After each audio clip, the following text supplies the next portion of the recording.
Mr. and Mrs. Leximo when I was first running for office for the supervisor of elections, and they're a wonderful retired couple in Palm Beach County, and they've been my friends for many years. Lots of integrity. I know that their home country is Haiti, and I was very impressed recently to be invited to their first annual fundraising event for this program that they have created. And the program is impressive because they're taking the first 100 children and they're trying to get them off the streets. These are homeless kids and kids that don't have a lot of family and kids that don't have an opportunity for education. And I was very pleased to see the wonderful picture of my friend Gene Lexima. He looks very comfortable with these kids. And what I saw is that Mr. Lexima came out of retirement to go and be with these children in Haiti so that he could provide them with some better direction and hopefully some education and a better future. And I look forward to not only supporting with my money, but with my mind and with my power and with everything I have. And I will be there with my friend Jean Lexima for the kids in Haiti because I believe strongly that education is their tool that will make them equal in the world. I believe education provides equality for everybody.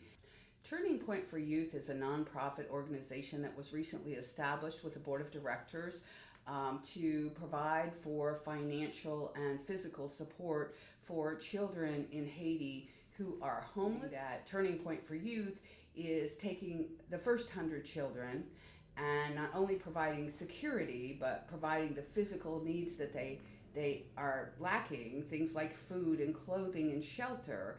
And once you have food, clothing, and shelter, then the next logical thing would be education. And I'm hopeful that this project is very successful so that not only we start with the first 100 children, but we continue with the next 100 and the next 100.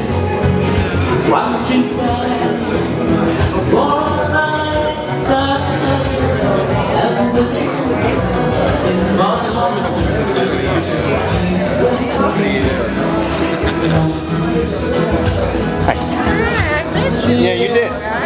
You got my parking space. How are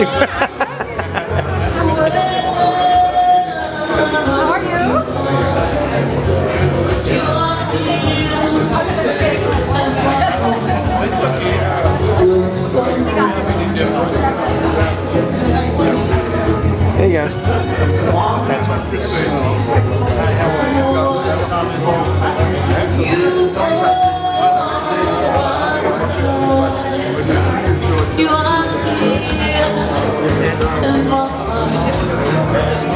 And my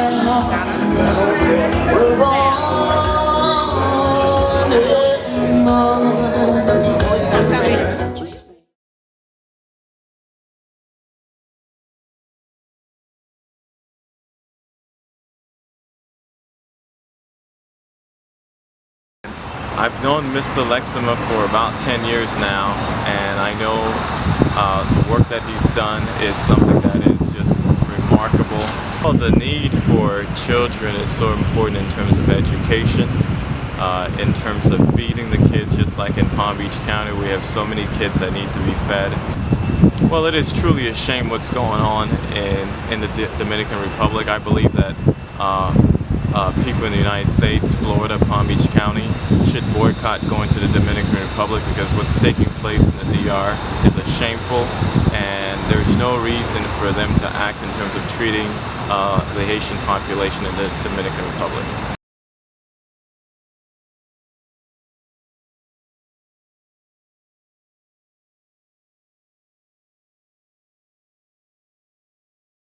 The Haitian community in South Florida is one that's been here for many, many years and has contributed a lot to the fabric of South Florida life. And I look forward to working with them more in the future. But we need to make sure that the money is there for education of the youth because that's the way that we can have a future with the people of Haiti, and especially the people of Haiti who have come to find a new life here in the state of Florida. Come out of retirement to do this program, and I've heard a lot of wonderful things about it, so I was just wondering what your opinion is of the efforts of this organization. He's been amazing. He's an amazing person. He wants to invest back into Haiti and back for education of Haitian youth. And I support him 100%. I've known of the work that he's done. He's a man of integrity, and he's a man that will make sure that whatever monies are spent in his program will go to good use. So I support his educational initiatives in the country of Haiti, and I know that making an investment in that is going to make a big difference.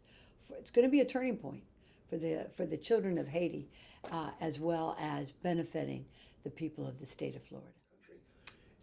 What can we do to improve on relationships? 3 words: Yes, ma'am.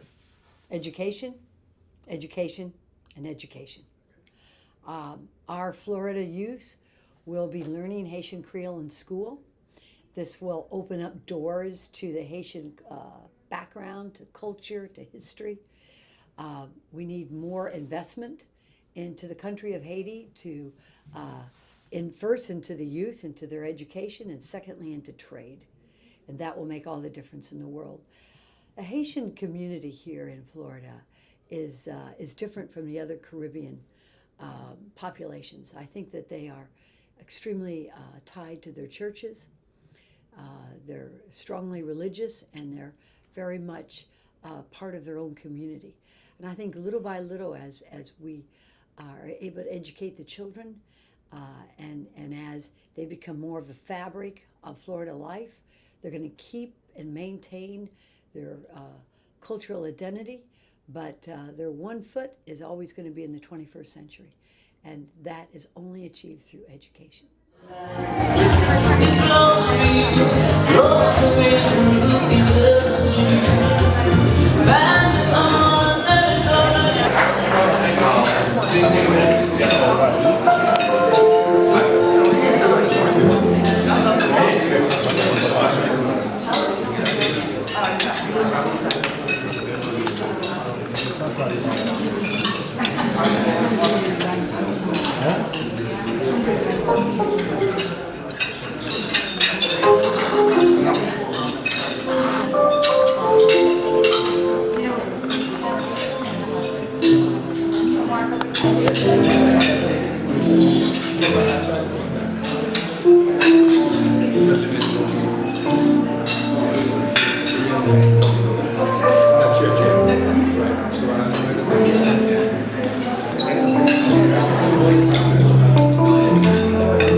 I'm willing to come to the US. Unfortunately, I have no place to go.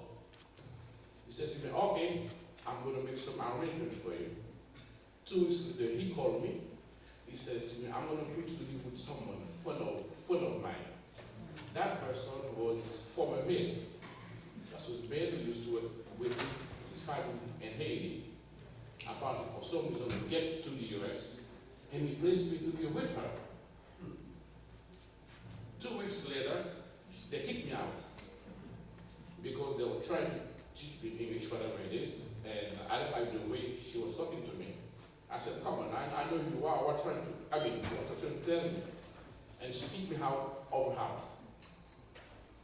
And broke in on a big snow, I don't know where to go. And somebody I don't even know, I was crying, somebody told me, oh, I come to my house, I stayed there for 2 weeks subsequently. from Brooklyn, I went to Nyack. And I had nobody with me. I didn't know one word in English. I don't know what to do. Finally, I have a friend of mine in Haiti, a classmate. I called him. He called his brother. His brother told me, come to stay with me. And I stayed with his brother for almost 2 years. And to make long story short, because I have 2 hour story to tell you, but I'm going to make it short. And during that time, I went to school. I brought my mother here with 4 of my brothers and sisters. I applied for my mom. My mom came to the US. And I moved on to live with my mom. And 7 years later, I was in medical school.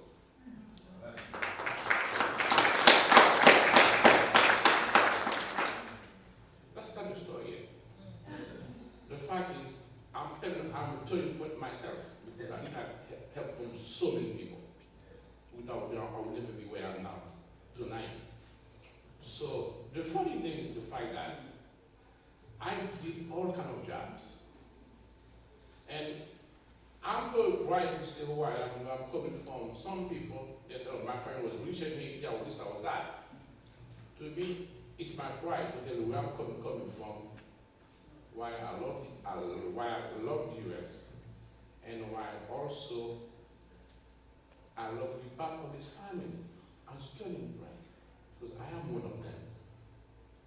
So when I came to New York, my first job, I made $2.90 an hour. I used to work as a porter, as a manager, I was clean.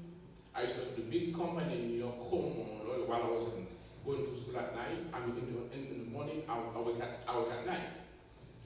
And I spent 6 months working as a porter, cleaning the factory, marking, cleaning all the garbage. Can you believe that's me 10 years later, that's giving a letter to my former colleague, to my co-worker, go back to work. And what happens is this, if you miss 2-3 days of work, when you come back to work, you must have a letter from your doctor, see that you are sick. This is me later on, the guy who used to sweep up the floor, mopping, put all the garbage outside. When the same supervisor, Mr. Lee, when he said, my letter is Dr. Alexander, he requests 2 days off. Who's Dr. Alexander? You got to be porter here? No, he's not a porter, he's a physician now. He's to tell you where I'm coming from. I'm returning, right? So I'm the person who came to the US with no family. And I worked my way to medical school. I worked my way to put my family here. I do all kind of jobs. Here I am. After I done with my training, and I still feel something's missing. See, when you try to accomplish things, you never satisfy with anything. You keep on moving, you're not satisfied. Even now, I'm not satisfied where I'm now. So after my training in medicine, here comes HIV, boom. And I find out that Haitian was deeply involved in HIV. They don't know what HIV was all about.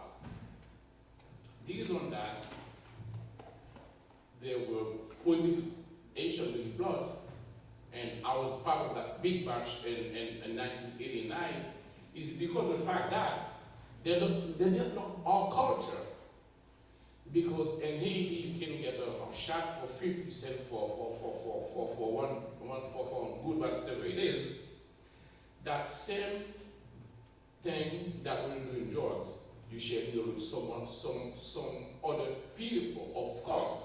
They don't know about our culture. So when Asian, let me tell you some type of HIV for you to understand very quite well. When HIV first came, we didn't know how the heck is that, how come we get HIV? So they asked him a question. There was a question that they asked him. Did you drugs? No. Did you get blood transfusion? No. Homosexual? No. Drug addict? No. So therefore, they cannot classify you as one of these. They classify you different way, but they forgot to ask you. Same thing I'm asking you to do drug. I never asked you, have you ever taken a shot for 50 cents in Haiti? That's the same pathophysiology. That's why that's what the pathophysiology, the transfusion of that was. You see what I'm saying? Yes. So therefore, I said to myself, I need to be able to know exactly what HIV is all about, in order to be most useful to my country and to my fellow people. So what I did, I left my office, and in 2001, I was in practice for about 15 years. I left my office. I hired a doctor for $120,000 a year, and I accepted a fellowship for $45,000 at the University of Miami to be trained in HIV. When I get there for the first time, the Sherman said, Dr. Elizabeth, something I've never seen that in my life. Are you crazy? Why you want to leave your office? I'm going to take you as big to my section, tell you, I did a fellowship in geriatrics. Saying I've done already 5 years training, I'm only going to pay as big GY6, which is $45,000. Why you live in your office and pay somebody $120,000? Now you have to do HIV. Tell you something, I want to learn HIV. I want to be competent and with that disease because some people die from HIV. He accepted me. And ever since we become friends. We went to Haiti. I stayed because I was there. Have so respect for me because he knew that I was not listening for money. So why I'm telling the story? I tell the story because I am a turning point. Because for me, after I done medical school, I had to help to get it wasn't easy for me to get accepted and internal medicine. It was tough. But I did receive help from other people. It wasn't easy for me to be where I am. I did receive help from people when I first came here. I had no family. So therefore, I am a turning point. Here I am. I've been HIV speaker for 10 years for Gilead. I did not recover from HIV because of the help that I received from other people who've been supporting me. This is why that cause, Turning Point, touched my heart. That's why I want to be part of it, because these young kids that we are going to help, they may be one like me, they may be under like eczema and other things, because we have to go one day. So therefore, we need to prepare the way for the others. They need help. They need the same kind of that I needed when I was in distress myself when I was 18. And trust me, without this kind of help I receive from all other people, I will never be where I am today. So I'm telling you my story because I'm a turning point, and I'm more than happy to join you tonight, to be happy to be together with you, and once again to say thank you to my friend Jim Exima who invited me. He didn't know that I was a turning point myself. And I am a thank you very much.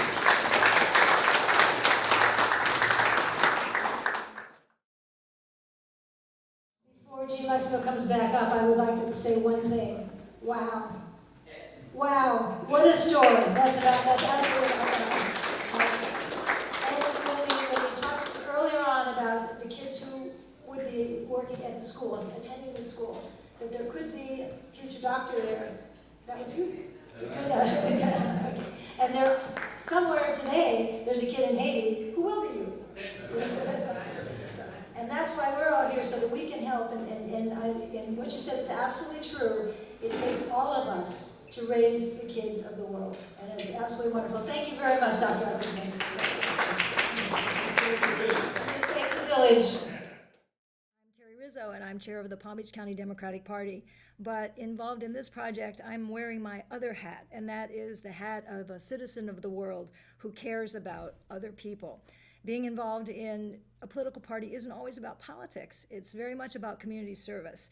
And the Palm Beach Democratic Party has, over the years, been involved very much with the Haitian community. We care about the community, and especially the welfare and well-being of the community, and particularly children. We have done numerous projects, including working on Haitian Flag Day, working with Toussaint Louverture High School, working to help collect money and funds after the earthquake, and working with the community in general, particularly to help benefit students and children. I'm especially pleased to be involved with Turning Point for Youth, which is a program that will directly change the lives of real kids. These are kids who are orphans, who are homeless, who are often hungry, who lack resources and who are basically throwaway kids. These are kids without hope of a future. And they don't attend school, they roam the streets. I understand that they search the garbage for food and virtually have little hope for the future. They are children, however, who could be future productive citizens in Haiti and throughout the world.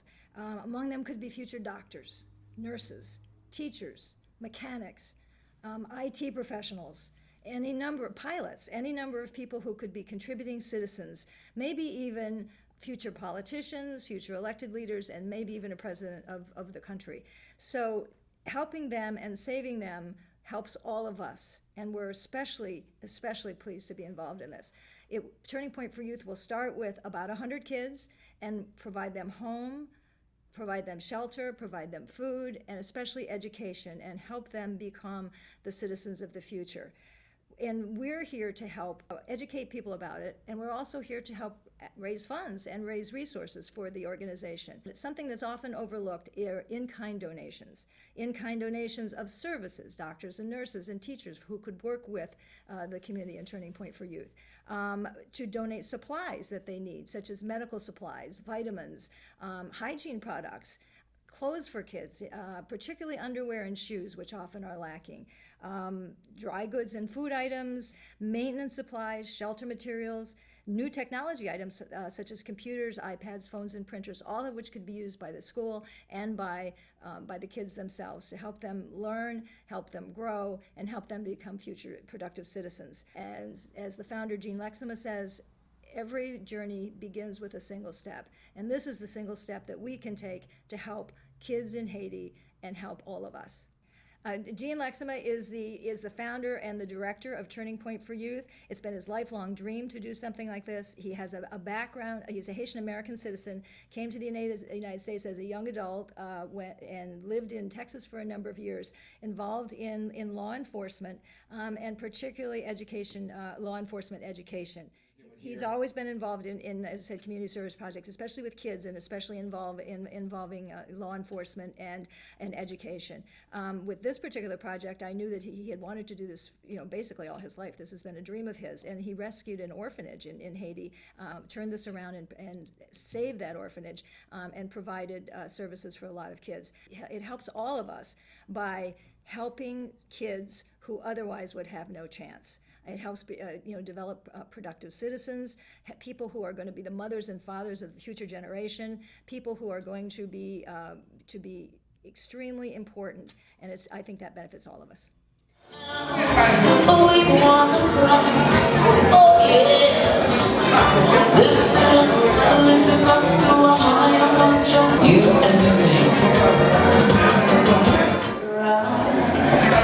See how he cares. He really cares. He loves his children. He loves them the same. He makes raises. He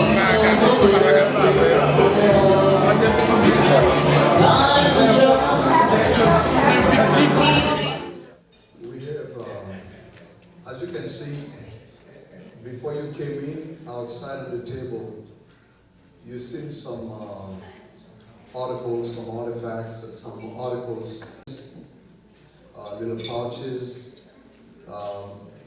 placemat, and posters that these children have made doing crochet. Crochet that was taught by the kids by my wife, Willetta. The children, it was very interesting.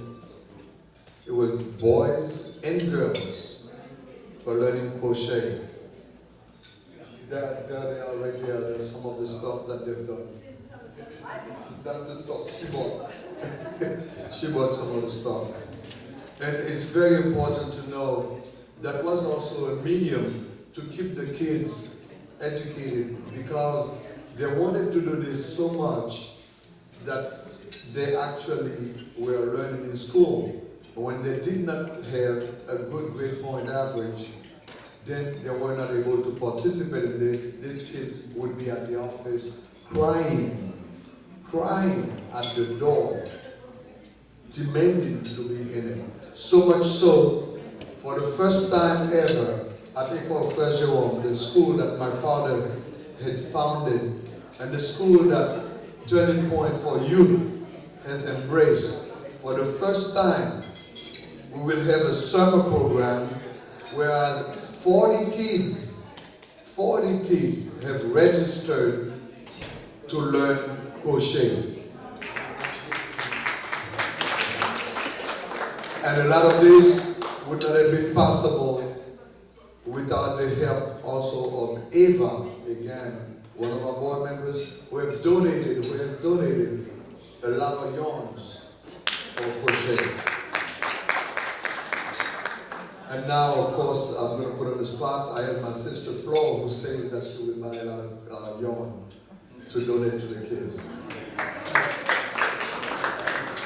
In addition to that, we also have another program that we're having for the children this summer, starting on the 15th. That is with the help of the environmental department of the Haitian government, whom I spoke to.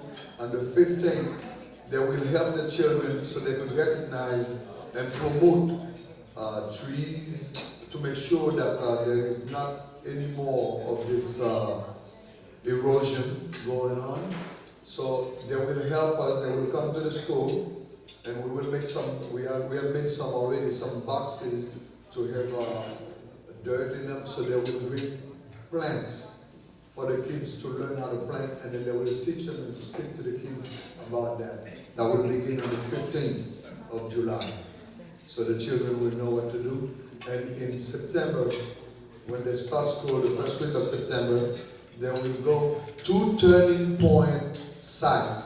We do have a site. I have purchased a site that where I want to put the kids a little bit farther from town, so they won't have to get into all this thing that's going on in town. The kids will go there and put their plants there. So I'm very glad to do that. Now, we have also with us, as mentioned in your flyer, we have some paintings, one of which, the first painting there, which is by H. Dubreuil, Henry Dubreuil, a famous Haitian artist. He was born in Port-au-Prince on December 6, 1948. He studied at a lycée called Lycée Pétion. He began to paint at the age of 17. He studied at the Foyer of Art for plastic art. He studied with Exumé and Jolicoeur, who are two great artists also. He had a show at the French Institute in 1966, and Zaire in 1981. Henry Dubreuil actually took part, just like in the United States or everywhere else in the world, we had the art revolution, artist revolution. He took part of that in Haiti, because they were associating the Haitian artists with voodooism only, just because they were painting what they saw, what they thought people were thinking. This is an example of it. This is from an art collection. Someone who collects this is an ambassador, Ambassador Valsing. He donated this to us. That came from a collection. This girl that you see there is a story behind this. She lived in a place in the neighborhood, in a community, where she was burnt in a fire. And everyone in the neighborhood claimed to see her again. So the artist actually spoke to a lot of people, and that's what he visualized. And a lot of these things, you could see some of the heads of the people in the background. Those are the people that they see. And then he went ahead and painted that to represent really what those people were seeing. And like I said, Henry Dubreuil, was one of the famous artists, and you will be able to find him online. There's several paintings there. And we put that on this. So if anyone wishes to bid on this, you can. Think that it's the right thing to do for the Dominican Republic to turn away Haitian immigrants who are just trying to come to their country and make a living so that they can send food and shelter, dollars back to their country, to their family members. And so it's unconscionable that the two countries are attached and they won't let individuals come and be prosperous and make sure that they can give back to the Haitian people that they've left behind. In America, we have a large and growing population of Haitian individuals, and we welcome the diversity not only in the United States, but mostly in Palm Beach County. We are seeing a very large and growing, very, very appropriate population of Haitian individuals in Palm Beach County, and I'm pleased to say that we are growing a population that becomes citizens and are eligible to vote, and at some point in the very near future, we will see Haitian citizens become elected officials, and that way our government will reflect the people that it serves, and that is my goal as a supervisor of elections.